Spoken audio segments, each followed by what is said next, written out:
देखिए, इस्तीफा देने वाले विधायक मुकेश वर्मा का बड़ा दावा। 20 विधायक आज बीजेपी छोड़ेंगे। मुकेश वर्मा ने यह दावा किया है। बीजेपी 5% लोगों की पार्टी है। मुकेश वर्मा का दावा। स्वामी प्रसाद मौर्य के घर पर मौजूद हैं कई बागी विधायक। तो लगातार स्वर बदले हैं, सुर बदले हैं। तलखी देखिए, जबानी तलखी बढ़ी है जैसे ही पार्टी छोड़ा और जैसे ही साइकिल की तरफ उन्होंने रुख मोड़ा। अंशु अवस्थी क्या कह रहे थे, आप बताइए।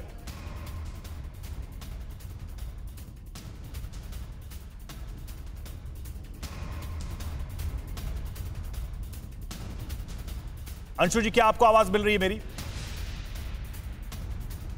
चलिए, लौट रहा हूं आपके पास। तो देखिए, बराबर ही हम वो बयान सुना रहे हैं आपको। क्या बयान दिया, एक बार सुनिए जल्दी से। क्या कहा उन्होंने?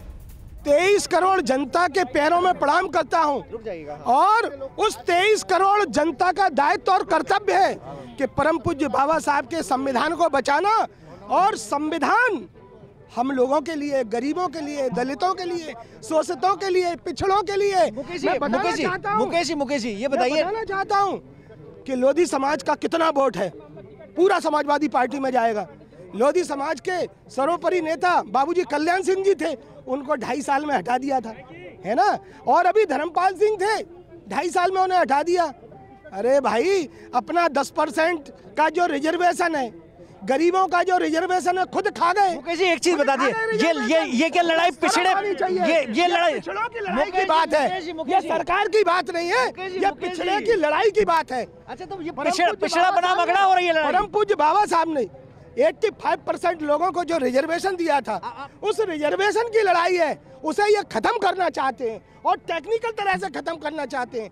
आपने देखा होगा 10% रिजर्वेशन, 10% रिजर्वेशन। एक सवाल सुन लीजिए मुकेश जी, एक सवाल सुन लीजिए। 85% लोगों का हक था, वो 70 साल में नहीं मिला।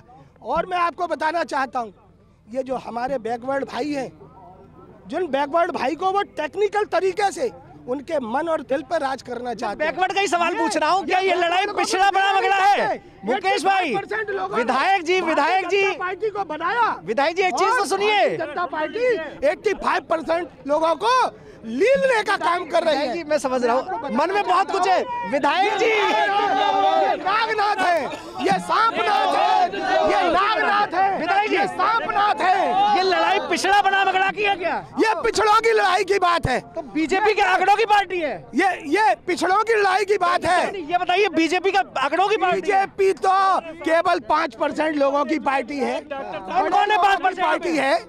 ये बड़े लोगों का ही काम करती है। ये बड़े लोगों का ही काम करती है। समाजवादी पिछड़ों की लड़ाई है, मुकेश वर्मा कह रहे थे। मनीष हमारे साथ जुड़े। मनीष, सीधा सवाल मेरा यही है जो आप सवाल कर रहे थे। ये जो पिछड़ों के लिए आज आत्मा जगी है इनकी, 5 साल तक क्या वो सहते रहे, बर्दाश्त करते रहे? योगी आदित्यनाथ जी जो 80-20 का समीकरण बता रहे हैं, तो 80 आज योगी जी से खसकते हुए अखिलेश जी के पास है क्या? स्वामी प्रसाद मौर्य जी 80 लेके गए और 20 उनका। ये 80-20 का ये फॉर्मूला चेंज कर दिया क्या? हाँ बिल्कुल। और मैं ये बताना चाहता हूँ कि बैकवर्ड और शेड्यूल कास्ट ने ये कसम खा ली है कि भाजपा को हटाना है।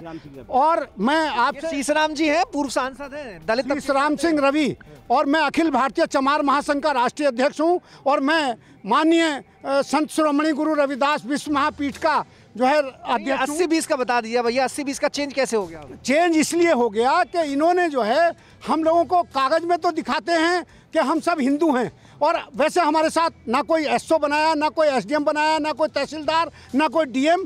कल तक योगी आदित्यनाथ जी महात्मा थे और आज वो जो है ठाकुर हो गए, और उन्होंने पूरी ठाकुरगर्दी करके 5 साल तक जो है ठोका है। और वो ठोके वाली सरकार जो है नहीं आने वाली है। और मैं आपको ये बता रहा हूँ, 300 सीटें जो है वो स्वामी प्रसाद मौर्य की वजह से भाजपा की आई थी 2017 में। तो आप नाराज है कि ठाकुरों को ज्यादा प्रतिनिधित्व मिल रहा है? मेन चीज और बताना चाहता हूँ, हमारे यहाँ राष्ट्रीय महान दल जो है वो केशव प्रसाद मौर्य का तो महान दल है। अड़ी सोमवार से शुक्रवार शाम 6 बजे सिर्फ TV9 भारतवर्ष पर।